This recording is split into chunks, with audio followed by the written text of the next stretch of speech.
বন্ধুরা দেখো কত দুঃখজনক বিষয়, এক রাতের পানিতে কি অবস্থা হয়েছে আমাদের গ্রামে। পাট ডুব মেরে কেটে এনে তারপরে ডাঙায় এনে গোড়া কাটতে হচ্ছে। কি অবস্থা, কাঁপছো কেন? আর বলে না, মরি গেলাম পাট কাটতে গিয়ে। এক রাতের পানিতে এরকম হয়ে গেল। হ্যাঁ গো, কপালে দুঃখ থাকলে ওইভাবেই হয়।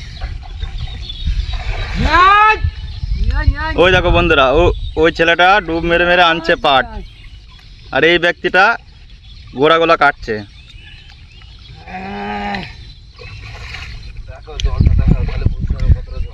জল দেখুন, এক রাতে এক মানুষ প্রায় জল।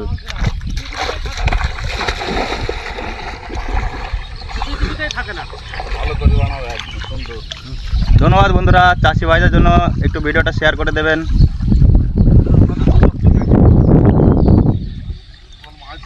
প্রচুর মাছ পাইছি না, 5 কেজি মাছ পেয়েছি। আর একটা